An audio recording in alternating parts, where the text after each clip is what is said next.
eksistensi Islam dalam membela budak dapat dilihat dari larangan Islam memanggil budak dengan panggilan buruk dan harus memanggil budak dengan panggilan yang baik. Islam kemudian melarang bersikap buruk terhadap budak, menghinakan, melecehkan, dan sebagainya. Sebagaimana kedudukan mereka itu adalah sebagai budak. Rasul Muhammad SAW dari riwayat Bukhari dan juga Muslim berkata, janganlah engkau salah satu dari kalian ya mengatakan, hai hamba-hambaku laki-laki, hai hamba-hambaku perempuan. Akan tetapi katakanlah, hai pemudaku laki-laki, atau hai pemudiku perempuan. Ini dari Rasulullah Muhammad SAW. Jadi kalau Anda membaca riwayat, sekali lagi saya katakan, Islam itu tidak menggunakan metode yang Anda gunakan untuk mengkaji Islam. Anda habis-habiskan duit. Belum ada yang Anda murtadkan dengan pola itu. Saya boleh dikatakan tiap malam saya memualafkan orang. Kenapa? Karena mengerti mereka Islam itu seperti apa menjabarkan dalam kehidupan manusia. Bahkan Rasulullah Muhammad SAW menjadikan budaknya itu sebagai anak angkatnya. Ya, bagaimana Said bin Haritsah dan seterusnya. Padahal sebelumnya itu tidak boleh mengangkat budak sebagai anak angkat. Tidak boleh. Inilah kemuliaan Islam itu. Jadi kalau Anda menggunakan kacamata Anda menilai kedudukan riwayat yang ada pada masa lampau, saya sendiri malas dan saya merasa Anda itu awam, minim sekali terhadap Islam. Ya. Ketika Said bin Haritsah kemudian berkata, Rasulullah Muhammad SAW itu, Ibnu Umar berkata, dulu kami tidak memanggil Said kecuali dalam panggilan Said bin Muhammad. Sehingga turunlah ayat panggilan anak-anak angkatmu dengan menasabkan kepada nama bapak mereka. Karena itu yang lebih baik dan adil di sisi Allah. Dulu Said itu dipanggil dengan nama baginda Rasulullah Muhammad SAW. Membuktikan bahwasanya kedatangan Islam itu untuk menjabarkan Al-Quranul Karim. Walaqad karramna bani Adam wa hamalnahum fil barri wal bahri wa razaqnahum minat tayyiba wa faddalnahum ala katsir mimman khalaqna tafdila. Sedangkan Anda, ajaran kasih, mana ada Yesus memerdekakan budak? Yesus mendudukkan orang di luar daripada ajarannya sebagai anjing. Dan itu tidak ada di dalam kaidah-kaidah Islam. Jadi sekali lagi saya sarankan, makasih Mbak De. Sekali lagi saya sarankan kepada saudara Herdi, mau sampai 2 hari lagi kiamat dunia Anda mencari lemahnya Islam, Anda tidak akan mendapatkan itu. Kenapa? Kami dibentengi oleh Al-Quranul Karim dan hadis sahihah. Dan pola pengajaran Islam itu tidak seperti yang Anda lakukan. Islam itu sekali lagi saya katakan, datang tidak frontal merubah sebuah konsep. Tapi Islam itu secara harfiah dan Islam itu secara kontekstual. Penghapusan budak di dalam Islam itu tidak serta-merta sekaligus. Maka ketika Anda mendapatkan riwayat yang menceritakan tentang Rasulullah ini dan itu adalah evolusi. Itu adalah kasus yang kemudian dikatakan bertahap di dalam menghilangkan apa yang dianut oleh agama-agama terdahulu atau bangsa-bangsa terdahulu. Babilonia, Mesir, Kanaan, Israel, Yahudi, Kulsit, dan lain-lain. Islam datang berlaku ramah terhadap apa yang mereka lakukan untuk membela budak. Itu, pelajari itu untuk Anda bisa memahami kebenaran Islam. Kalau hanya menggunakan Google, saya katakan, wah, bahaya kalau mati lampu. Anda tidak memiliki apa-apa sama sekali tentang Islam. Demikian sementara, silakan. Oke, Gurunda, saya izin nambah sedikit ya, mumpung udah ganti berangkat. Sebentar, saya tadi Herdi yang membawa tafsir Qurtubi ya. Saya coba bukakan dulu sebentar. Jadi begini ya Bro Herdi, dan kalau bisa ini digedein si layarnya biar enak. Membaca referensi itu pertama jangan sepenggal-sepenggal, jangan setengah-setengah, memang dengan niat tertentu ya. Di sini jelas ketika di dalam penafsiran salah satu tafsir Al-Qurtubi, ini sudah saya screenshot biar tidak lari-lari. Jelas ini di poin ke-10, hostnya kemana ya? Bismillahirrahmanirrahim. Ini memang pendapat dari Imam Qurtubi, tafsirannya idza waqa'a basaruhu ala imraati wajaba ala zaujiha talaqaha wa halallahu nikaha qala Ibnul Arabi hakada qala Imamul Haramain. Nah, tadi itu yang sudah dibahas oleh Bro Herdi. tidak dituntaskan. Wa qad mado, dan telah lalu malil ulama, oleh para ulama dibahas fi qasosi Zaid min hadil makna, di dalam kisah tentang Zaid. Ini ya, aduh sebentar karena terlalu kecil ngeblur ya, ini yang saya tunjuk di sini. Oke, nah di sini tentang kisah Zaid. Nah, ini pendapat ya, pendapat dari penafsir bagaimana diperbolehkannya Rasulullah menikahi seorang wanita. Nah, Rasulullah ini memerintahkannya apa kepada Zaid itu? Mari kita buka ayatnya. Sebenarnya apa perintahnya? Ini ada di surah Al-Ahzab. Kalimatnya apa di sini? Bismillahirrahmanirrahim. Wa ittaqulu lil ladina an'amallahu alaihi wa an'amta alaihi amsik alaika zaujaka. Rasulullah memerintahkan apa? Untuk amsik, mempertahankan istrimu. Nah, Rasulullah pun memerintahkan menahan agar tidak menceraikannya. Namun memang ini syariat Allah turunkan kepada Nabi Muhammad. Nanti ketika Zaid setelah menceraikannya, Rasulullah menikahinya tujuannya apa? Untuk menghapus tentang masalah hak anak angkat, seperti tadi Gurunda sudah sampaikan bahwa dia tidak bisa dinisbatkan kepada orang tua angkat gitu, dan itu boleh dinikahi karena bukan mahramnya. Di sini kalimatnya zawajnaka likaila yakuna alal mu'minina kharaju min fi azwaji adiyaihim. Oke, saya keterjemah aja di sini biar Bro Herdi juga bisa baca. Jadi begini kalimatnya, karena ini terlalu kecil saya agak susah bacanya.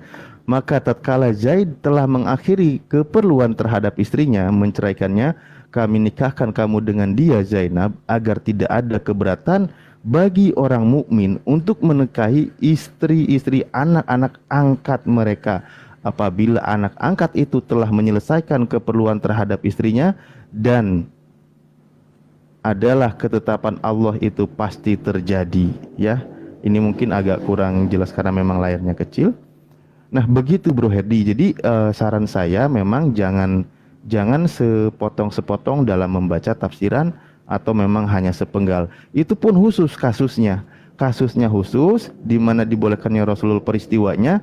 Makanya ketika membaca itu contohnya adalah kepada peristiwa Zaid, yang dimana beliau adalah istrinya Zainab. Zaid ini adalah anak angkat Rasulullah. Tadi sudah disinggung bagaimana sebelumnya menisbatkan Zaid itu kepada Nabi Muhammad SAW. Nah, dalam hukum seperti ini, maka di sini menghapuskan hukum di mana anak angkat tidak bisa statusnya dinisbatkan kepada ayah angkat. Begitu. Afwan Gurunda, saya menambahkan lagi.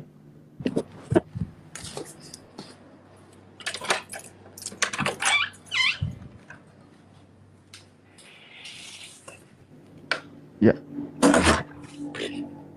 Selanjutnya silakan. Sudah? Oh, Bro mungkin lupa ya. Bro Tom mau duluan atau? Oh, boleh. Oke, ada yang bisa menambahkan. Aku dulu sebentar doang soalnya saya. Ya, silakan.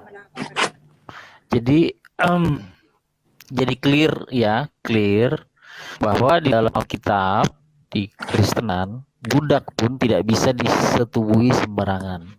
Jelas Hagar tadi itu harus menikah dulu, ya. Jadi clear. Dan tadi Zuma menjelaskan kalau di dalam Islam budak itu boleh dipakai kapan saja, ya kan, seperti itu, walaupun tidak perlu dibeli. Nah, ini perbedaan yang mendasar. Itu clear, sudah terjawab. Alkitab nggak bicara begitu. Nah, terkait masalah bahwa hukum itu peningkatannya makin hari makin baik secara evolusi, kata Bang Suma ya, saya nggak tahu ini makhluk hidup yang berevolusi atau gimana, saya nggak tahu ya. Nah, tetapi begini, kalau kita melihat hukum-hukum Hammurabi itu sekitar 2.500 tahun sebelum Masehi, itu sudah banyak sekali kemajuan di hukum-hukum itu. Nah, kalau kita lihat Alkitab, Kisah ini 2000 tahun sebelum Masehi, ya, 2000 tahun, dan sudah jelas budak itu kalau mau dijadiin untuk ini harus dikawinin, harus nikah clear ya 2000 tahun. Nah, saya heran juga kalau memang Abraham ini punya anak Ismail dan keturunan Arab ini kan keturunan Ismail katanya kan, Quraisy dan akhirnya Nabi Muhammad. Seharusnya ada peningkatan, perbaikan, tapi kok bisa seperti itu gitu loh. Budak bisa kayak begitu saja tanpa pernikahan, sedangkan nenek moyangnya Abraham aja tidak seperti itu. Jadi clear di sini bahwa ada penurunan kualitas hukum dan ketetapan. Awalnya lebih baik di zaman Abraham, kok bisa di Arab malah menurun seperti itu. Ini kedua. Karena tadi Bang Alif soal pernikahan Zainab dengan Nabi Muhammad, anak dari mantan istri dari mantan anaknya ya, Said ya. Kalau kita melihat nilai kekal dari peristiwa itu, karena Nabi ini kan teladan ya. Kalau itu diterapkan sekarang, bisa saja secara hukum Islam sah. Tetapi coba di Indonesia diterapkan itu. Coba kita lihat saja, ya bisa saja tetap bagaimana ketika istri yang dulunya mantan menantu ini dari mantan anak angkat beli sayur di depan rumah, apa kata tetangga, ya kan?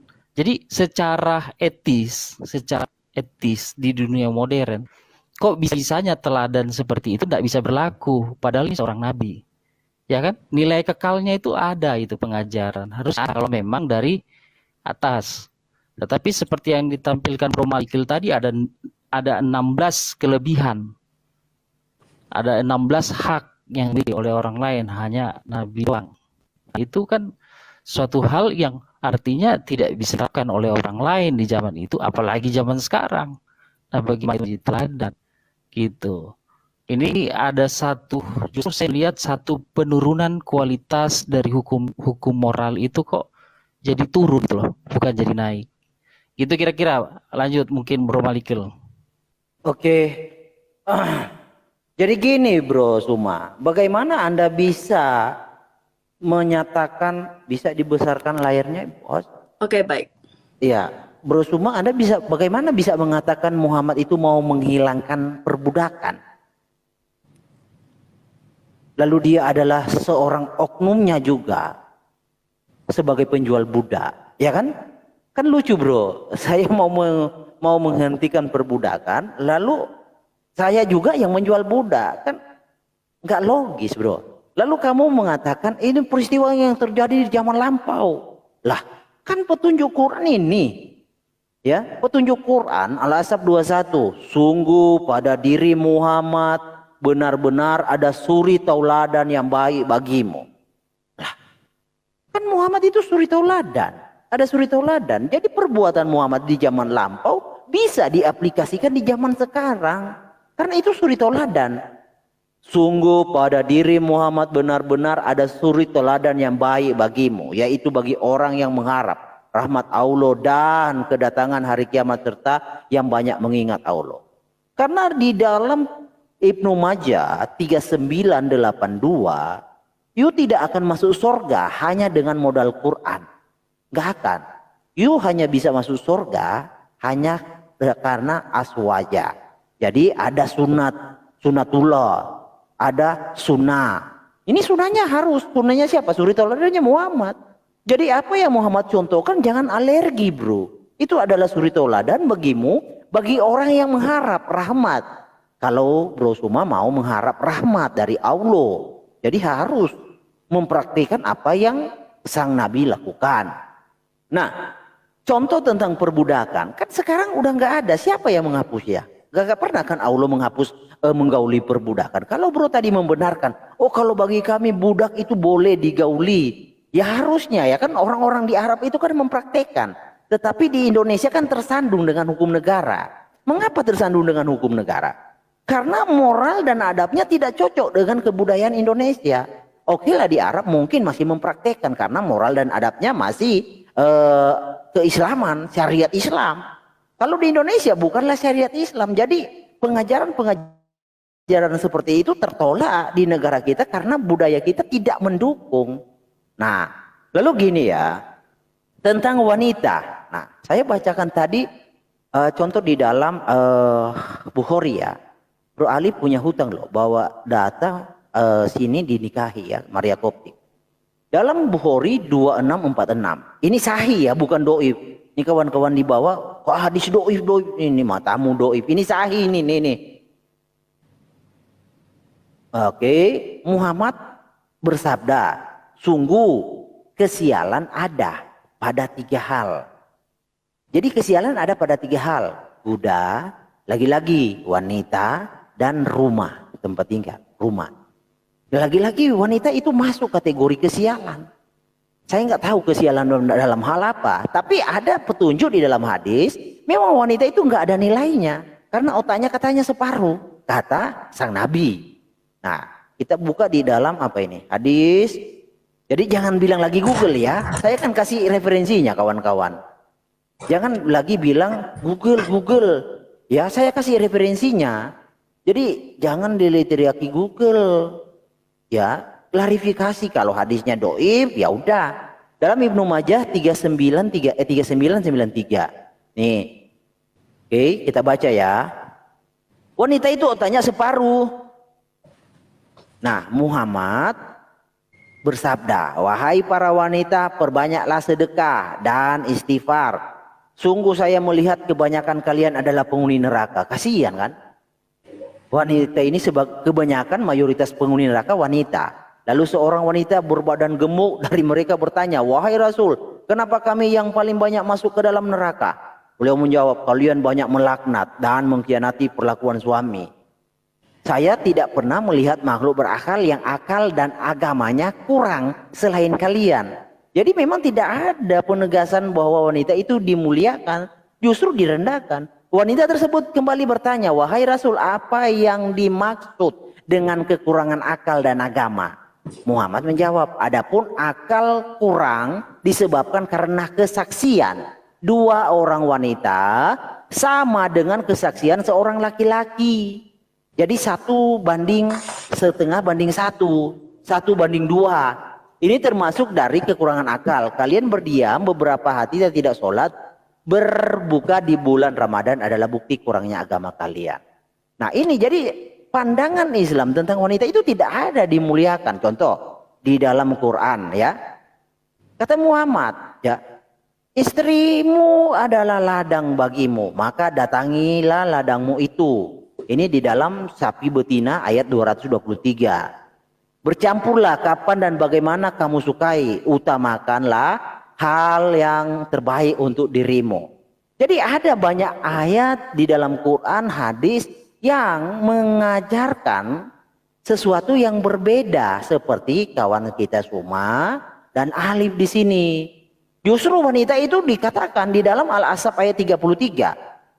Tetaplah tinggal di rumah-rumahmu, janganlah berhias dan bertingkah laku seperti orang-orang jahiliyah dahulu. Tegakkanlah sholat.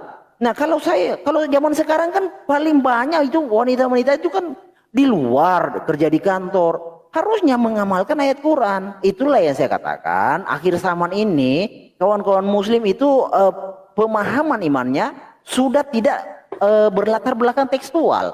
Tekstualnya sudah terdegradasi. Jadi udah banyak mengerti dan memahami bahwa apa yang diajarkan dalam Quran itu tidak cocok di dalam dunia kita, budaya kita, peradaban sekarang ini nggak cocok. Nah, tapi kalau pengajaran itu tidak bisa menyesuaikan zaman, maka konsekuensinya itu fatal loh. Artinya yang mengilhami di dalam ini tidak tahu zaman ke depannya akan seperti ini. Itu konsekuensinya. Monggo silakan. Oke, boleh ditanggapin Bang Zuma atau Alif? Sorry, ketinggalan sedikit, Bro Alif boleh, tadi. Boleh. Ya sorry, Boleh. Bro Alif ya sorry. Oke, Jadi baik. tentang Qurtubi Bro itu nggak baca. Nih, apabila mata beliau tergerak ya, nih baca. Ibnu Al-Arabi berkata beginilah yang dikatakan oleh Imam. Saya sengaja nggak bacakan supaya Bro masuk perangkap. Oleh Imam Al-Haramain. Penjelasan serta contohnya sudah banyak. Jadi Said dan istrinya ini salah satunya. Contohnya sudah banyak. Gitu Bro. Itu yang Bro tidak baca. Lanjut. Oke, boleh ditanggapi Bapak Alif atau Bapak Zuma? Sorry. Ya, Gurunda mau duluan, silakan. Oke. Oke, baik. Sekali lagi saya katakan ya, Bro Herdi, saya tidak punya kewajiban untuk menjelaskan kepada saudara tentang Islam ya secara mendetail, karena Anda adalah orang yang kufur terhadap Islam. Sehebat apapun kemudian saya menjelaskan, ya Anda tidak akan menerima itu. Di dalam kitab saudara, Titus 2 nomor 9 sampai 10, hamba-hamba hendaklah taat kepada tuannya dalam segala hal dan berkenan kepada mereka. Jangan membantah, jangan curang, tetapi hendaklah selalu tulus dan setia, supaya demikian mereka dalam segala hal memuliakan ajaran Tuhan, juru selamat kita. Jadi hamba-hamba itu harus taat selamanya. Nggak ada kemudian memerdekakan budak gitu. Hamba di situ budak ya, supaya Anda paham. Lalu kemudian di Matius 20 nomor 26 sampai 27. Tidaklah demikian di antara kamu. Barang siapa ingin menjadi besar di antara kamu, hendaklah ia menjadi budakmu. Dan barang siapa ingin menjadi terkemuka di antara kamu, hendaklah ia menjadi budakmu. Itu dalil. Kalau hanya dengan modal kayak begitu, saya juga bisa. Tapi mempelajari kebenaran itu tidak mesti ada tendensi muatan kebencian terhadap suatu ajaran. Kita harus jujur terhadap kaidah-kaidah yang kemudian ada di dalam agama tersebut. Bilangan 31. Bukankah demikianlah firman Tuhan kepada Musa. Jadi Tuhan berfirman kepada Musa, maka sekarang bunuhlah semua laki-laki di antara anak-anak mereka, dan juga bunuhlah semua perempuan yang pernah bersetubuh dengan laki-laki. Harus kamu bunuh mereka semua. Ini tentang rampasan perang. Ini tentang budak. Rampasan perang itu budak. Perintahnya apa? Semua wanita harus kamu bunuh. Sadari itu dulu. Di Islam tuh tidak ada yang kayak begitu. Maka sekarang bunuhlah semua laki-laki dan perempuan yang sudah pernah bersetubuh. Bunuh semuanya. Tetapi seorang muda di antara perempuan, ini sebenarnya terjemahan yang sengaja dibuat-buat ya. Di sini sebenarnya bukan perempuan muda, tapi anak-anak kecil, anak-anak gadis kecil. Di antara perempuan yang belum pernah bersetubuh dengan laki-laki, harus kau biarkan hidup untuk dirimu. Jadi anak-anak kecil yang masih perawan, yang belum pernah disentuh, yang belum digagahi, yang belum pernah disentuh, digagahi oleh kemaluannya oleh laki-laki, baik itu usia sehari dan seterusnya, itu diambil untuk dijadikan budak. Kamu harus biarkan dia hidup untukmu. Karena ini rampasan perang. Yang namanya rampasan perang, posisinya tetap budak di dalam ajaran saudara. Ajaran terdahulu, bukan ajaran saudara. Tapi yang Anda gunakan kitabnya. Ini dulu Anda patahkan di dalam kitab saudara sebelum Anda mengais-ngais, menyalah-nyalahkan hal Al-Quran, hadis Islam. Tuhan berfirman kepada Musa, hitunglah jumlah rampasan yang telah engkau angkut, yang berupa manusia. Jadi anak-anak perempuan tadi itu, yang masih kecil, usia 1 tahun, 2 tahun, 3 tahun, 4 tahun yang jadi budak itu dihitung kemudian. Untuk apa perempuan-perempuan itu diambil? Ya pikirkan aja sendiri. Untuk apa perempuan-perempuan itu diambil? Yang ibunya dibunuh semua. Ini ajaran apa yang kayak begini nih? Jarahan, rampasan yang diambil dalam pertempuran kemudian itu dibunuh semua wanitanya. Tapi yang perawan diperiksa, dicolek dulu dia, apakah dia masih perawan. Kalau dia masih perawan, dibiarkan hidup untuk dijadikan budak. Itu dalil bong, bilangan 31. Jangan kau ingkari itu. Sedangkan di dalam pengajaran kami umat Islam, jelas sekali Al-Quran menerangkan, ya ayyuhalladzina amanu la yahillu lakum antarithun nisa karha. Wala ta'aduluhunna litazhabu biba'di ma ataitumuhunna illa ayyati tina biha. Masya Allah, astagfirullahaladzim. Intinya dalilnya saya ada khilaf ya, saya ada lupa, saya nggak terlalu hafal. Intinya dikatakan bahwasanya, wahai orang-orang beriman, tidak halal bagi kamu mewarisi perempuan dengan jalan paksa. Artinya kamu nggak boleh kemudian mengambil perempuan dengan jalan paksa. Jangan kamu menyusahkan perempuan karena hendak mengambil kembali sebagian dari apa yang telah kamu berikan kepada mereka. kecuali apabila perempuan melakukan perbuatan keji yang nyata. Bergaullah dengan perempuan dengan cara-cara yang baik, dengan cara-cara yang patut. Ini perintah Al-Quran. Perintah Al-Quran, Bung. Itu tidak ada budak, itu tidak ada wanita merdeka. Perempuan. Itu yang diperintahkan oleh Al-Quranul Karim. Antarithun nisa karha. Semua wanita. Mau dia budak, mau apa. Ini Al-Quran yang menceritakan itu. Makanya ketika Anda mengambil sedikit secuil dari Google untuk merendahkan Islam dengan pola yang kamu gunakan, saya katakan Islam itu datang tidak bulat sekaligus datang dengan matinya Yesus. Dia membatalkan, langsung batal semua. Tidak seperti itu. Islam itu datang step by step. Makanya Al-Quran itu diturunkan secara berangsur-angsur untuk merubah sedikit demi sedikit pola kehidupan terdahulu. Al-Quran menerangkan seperti itu. Jika kamu tidak menyukai wanita tersebut, maka apa perintahnya oleh Allah? Bersabarlah. Karena boleh jadi kamu tidak menyukai sesuatu, padahal Allah menjadikan kebaikan yang banyak padanya. Ini Al-Quran. Ini Al-Quran yang menerangkan. Jadi kalau Anda membawa literasi dalam Bible, dalam Google, Islam mana yang mau percaya sama Anda? Baca Al-Quran aja Anda nggak bisa, apalagi baca hadits. Lalu Islam mana yang Anda jadikan sasaran? Nggak ada itu, Bang Herdi. Ada lebih baik Anda dalami Bible, hadapi saya. Daripada Anda membawa hadits-hadits seperti itu, pola itu tidak diaminkan oleh umat Islam. Sehebat apapun Anda kemudian memberikan literasi dari Google seperti itu, Islam hanya menertawakan Anda. Kalau mau membahas hadits, ambil kitabnya, beli, buka. Itu kitab gundul, Bang. Baru Anda uraikan secara live. Baru umat Islam itu akan melotot melihat Anda. Tapi kalau hanya menggunakan link, Anda baca terjemahannya, baru kemudian situ tertulis hadis sahih Muslim. Jangankan hadis sahih Muslim bisa ditulis, apapun bisa ditulis di Google itu. Tanya blogger, pasti mereka bisa untuk menuliskan itu. Jadi kami tidak akan goyah dengan konsep seperti yang Anda uraikan. Tidak akan goyah, habiskan waktu aja.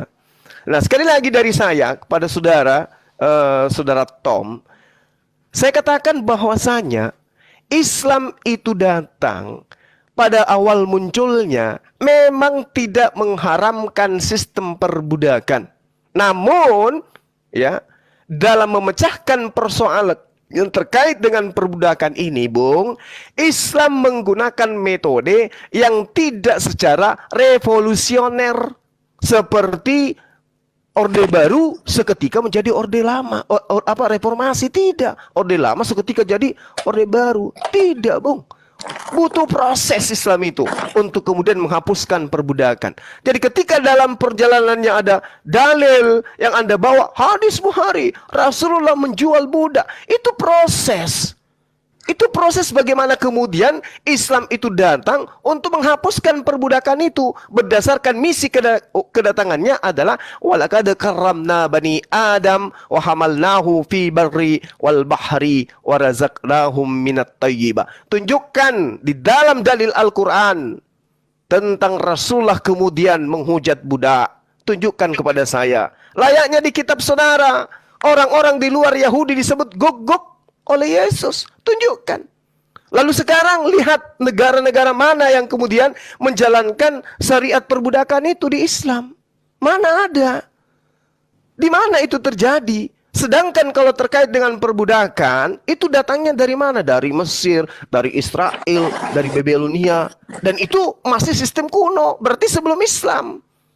Dan ingat, Israel itu adalah mantan budak.